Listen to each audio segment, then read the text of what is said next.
Hey folks, Joe Falcione here with thebullsessions.com, and I want to talk today about gun safety.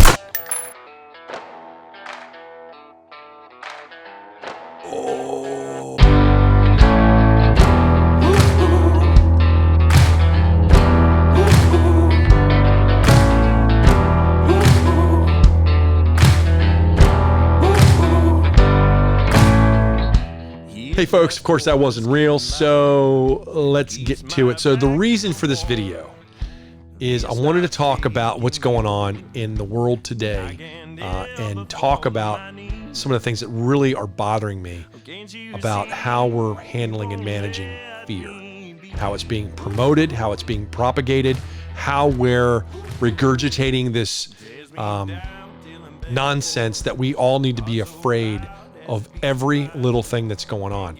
And I want to talk about it because it is probably the most dangerous thing that I think is coming out of this whole pandemic situation with COVID-19.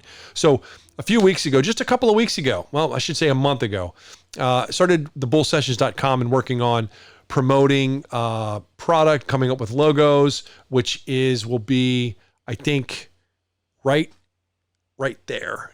Ding, ding, ding. The logo design, website design, content, producing content, and really kind of road mapping what we're going to be doing for the whole year and developing our programming and really developing a way where we're going to stand out and be completely different from every other podcast and every other vlog that's out there. And of course, all that came to a head and came to a halt when COVID-19 restrictions were put in place.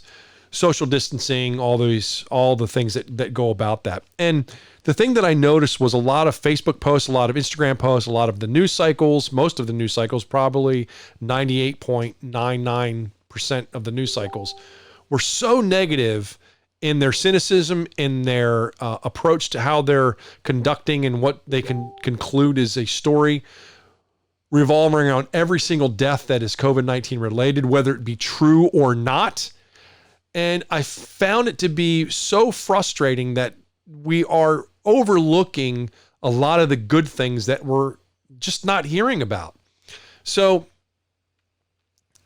the thing that drove me to this video actually was the other day, I was on Facebook and I saw this post about an N95 mask that one man wore to his birthday party with other family members of 40. And he was the sole survivor out of 40 family members. He's the sole survivor because of this mask. Now that is just targeting a fearful audience, a fearful population right now in a situation that fear can be deadly. And I want to take people out like that. I want to kick the shit out of them. There's no place for that type of stuff going on right now. Yet it's being promoted. It's being put on Facebook to sell you product. I mean, they're capitalizing on fear. Now, look, I am not sitting here and saying that this thing is not serious. I'm not saying or diminishing anyone that has either been suffering with it, that has lost a family member from it, that are struggling with it currently. That is not my intent here. The fact is, and you can look this up on the CDC's website, 150,000 people a day die in the world every single day. That's one every 12 seconds. One person every 12 seconds. Those statistics suck. That's the facts. Those are the facts of life. I have seen friends. I've had friends who've had COVID-19. I've seen a couple of friends who have just one who has lost someone to COVID-19. But I've also seen other friends who have lost family members or have actually passed away from something completely irrelevant, more so than I am about the COVID. The point of that is not to diminish their struggles in all of this. I'm not dismissing it. I'm not lowering anything. That's not the point of this. What I'm saying is so many other things that we have to worry about. And the number one killer they talked about is anxiety, stress, high blood pressure, all these things. What does fear promote? Anxiety, stress, high blood pressure, heart problems. I mean, fear it's like the Walking Dead. You've got to get rid of it. You've got to unass it. You've got to say, no, not today. You're going to take the switch and you're going to turn it off. We're going to flip the script here now. Let's talk about some of the good things that are coming out from this whole situation. Let's talk about the medical advances that have just taken places in just the last 3 weeks. In the last 3 weeks, let's look at all of the things that the treatment protocols that doctors are now prescribing nationwide. It looks like this hydrochloroquine regimen with zinc and a Z-Pak. Now, not every doctor is prescribing that, but so much anecdotal evidence is coming out that this has been working. We've gotten live testing on 1,100 people in New York, live trials, and we should have results of those any day now. And a lockdown is not necessarily a bad thing.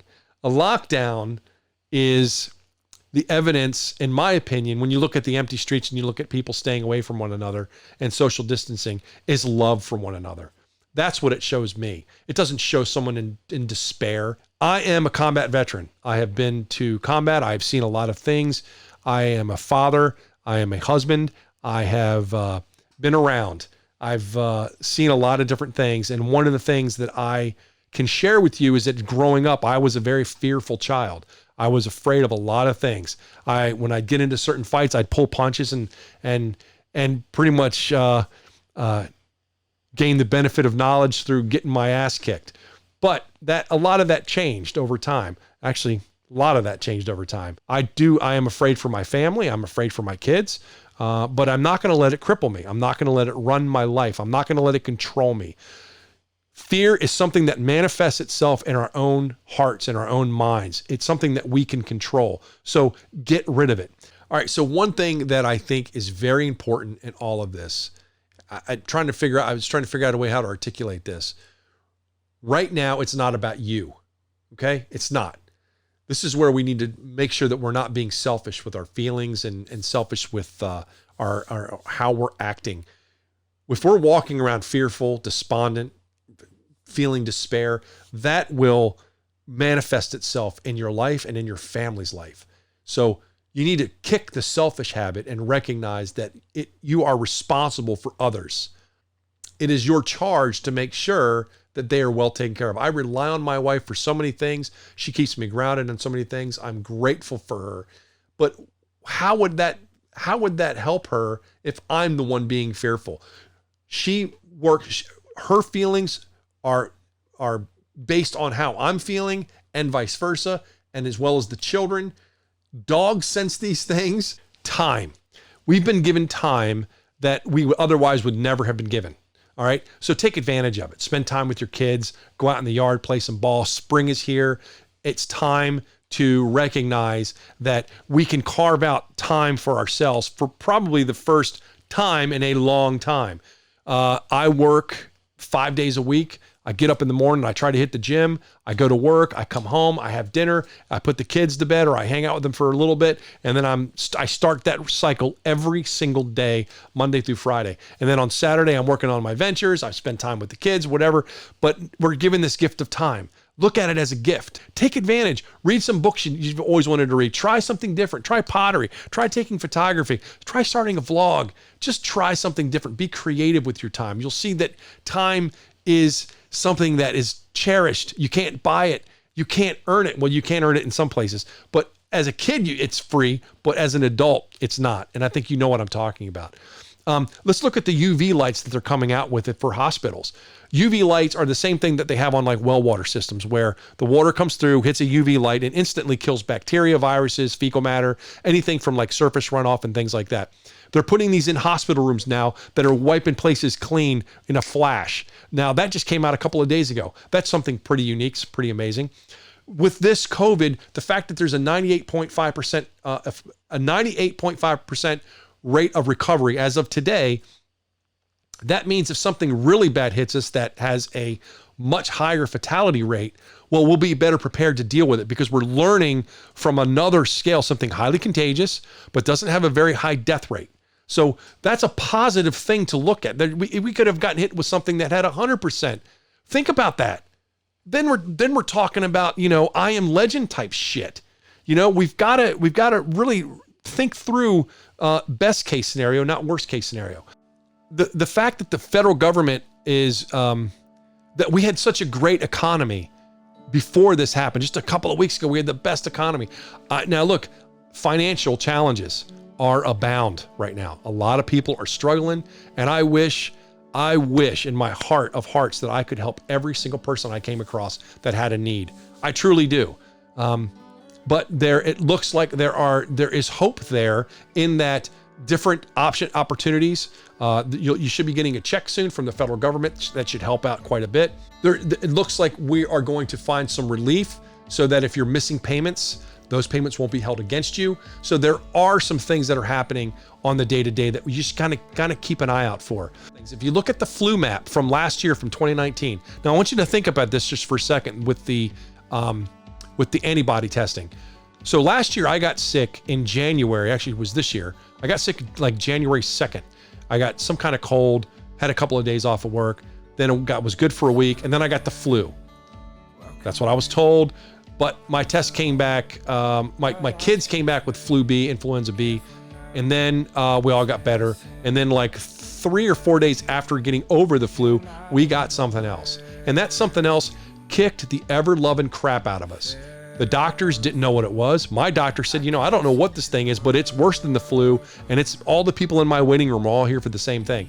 It is crushing us. And so when you look at that, we know China lied about the date of discovery, which was December, then we found out it was actually sometime beginning of November. Well, you can probably determine that most likely it was probably September, October. So that means this has already been here. Now, this is just my opinion. It is shared by a number of my friends because all of my friends that I was talking to the other day, except for one, all had something that knocked the crap out of them about the same time. In between December, January, and February, and some are having it now. But the tests were inconclusive for flu A, flu B, but it was the same symptoms, except they were much worse. So I'm of the opinion that most likely what we're dealing with is something academic. In other words, it's already been here. In other words, that if we get the antibody tests and those can be rolled out, and it looks like they're developing them right now, or I shouldn't say developing, they're pushing them out right now, that could be a complete game changer as well. So my point is that when we look at ourselves in the mirror and you start feeling cynicism, you start feeling dread, you got to just get rid of it. You got to turn it off. Turn off the news if it's not helping you. Negativity has so many drawbacks to it. And look, you're not getting shot at right now. You've got porcelain to sit on. I hope you have porcelain to sit on. You're not in a foxhole somewhere eating MREs every day. Things could be so much worse. Maybe pick up your Bible and read it and look upward instead of inward, because ultimately the answers are all there. It's the free gift. And while I try to be a good Christian, I know that I fall short. I still have language issues. I still have anger issues. I've got a lot of issues, but it doesn't take away the love that the Lord has for all of us. And it's a free gift, and you ought to seek it out. I want to take a minute and just say thank you to the doctors and the nurses and those people that are managing our food stores. Thank you so much for doing what you're doing to keep us into almost a state of normalcy. Now, these doctors, I understand rolling into a war zone. I know the fears that come along with that. And I just salute every single doctor and nurse and every healthcare professional that are out there serving the communities in the way that you guys are. I thank you so much for that. And it'll never be forgotten, at least not by me. And I hope not by a country, not by this nation, not by the world. And again, those that are serving food in stores and just keeping, the truckers that are keeping us, the food chains going, the farmers that are keeping us fed throughout the country. Amazing. Thank you. And I hope this video, I hope you find it helpful. If you do, please like and subscribe. TheBullSessions.com will be live soon. We're still going to be pushing out content because hopefully it will be something that'll be a good distraction for everyone. So thanks again. Have a great day. See ya. Bye.